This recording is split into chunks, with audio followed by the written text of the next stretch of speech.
Hey guys, how's it going? So remember back in September, I saw the little film called Flow. So apparently, it's picking up a whole bunch of award recognitions and getting nominations for best animated film or sometimes even best foreign film. So I wanted to take a little time to showcase a post Q&A reel I had that I filmed with the director, like on the Q&A screening with the director and one of the members of TIFF who was hosting that day post Q&A for Flow screening. It's a really good insight on his directing of the film, the music he mused, the music he made, what's voice effect he used for the various animals, and I just want to give us more chance to say if you haven't seen Flow, I'm not sure it's playing Canadian cities. In Toronto, it's playing the TIFF Bell Lightbox, but I highly recommend seeing this movie. It is right now my third favorite film of the year and my personal best animated film of the year. I highly recommend seeing Flow. But until next time, here's a little post Q&A film session that I filmed after I saw Flow at the Toronto International Film Festival.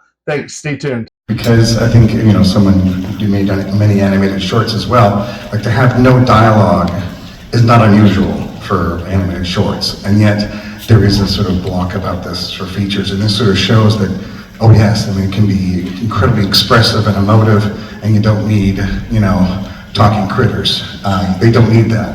But I'm sure like did it take a lot of convincing in those early stages as you're trying to get the resources you need that, no, this can work, we can make this, we can have chirps and barks and all the other noises and have all the character you could possibly need for this story.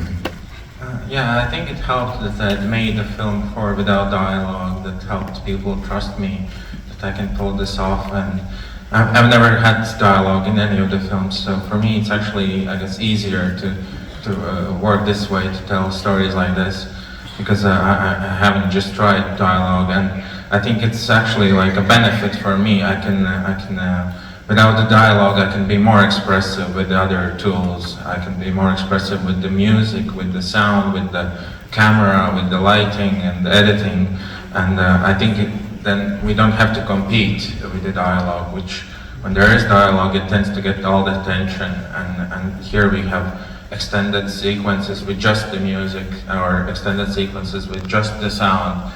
It was important that we have each of these elements have a moment to really express.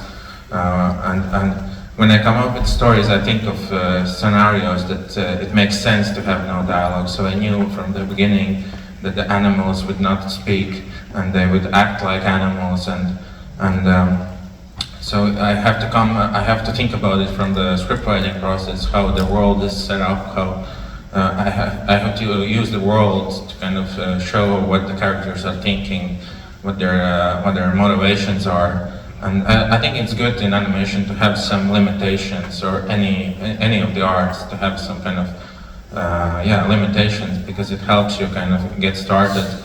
And it's great that this type of film can work for audiences of different ages or different cultures or different parts of the world. So I think that's one of the strengths of the animation. Oh, definitely. And I was also thinking about how, it's funny because I think about casting for films. And you did, I was curious about kind of, especially in those early stages, sort of deciding, I think you sort of said before, I think you probably feel maybe first you identified as the cat, but then you have this incredible cast of friends, of everyone's quite different, and I'm sort of wondering about that sort of process of sort of deciding, who's going on this journey. Yeah, it started with the cat, because actually I started thinking of this story when I was still in school.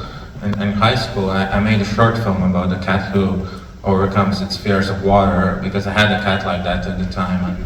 And then, so basically, years later, I decided to revisit the story, because I wanted to tell a story about a character who learns how to work together, because that was something I was going through myself at the time.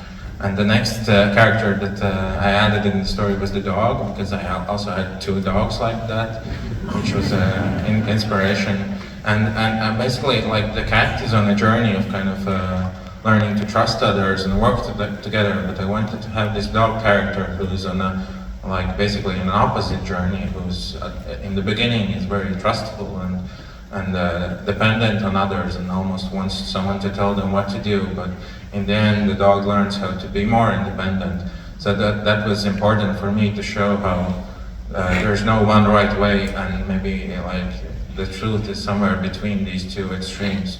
And the other animals were also based on, well, I decided on the animals thinking of the theme of the film, which is wanting to find a place where you belong, or wanting to find your group of peers that accept you. And the lemur wants that, and the bird wants that, but they all have different ways of trying to achieve these goals. And it was important that we can understand all the characters and relate to them. And there are no like bad characters; they just have different ways of achieving their goals. And maybe the capybara is the only one that doesn't learn anything. It knows what it wants from the beginning, and maybe it teaches others. So that's the group.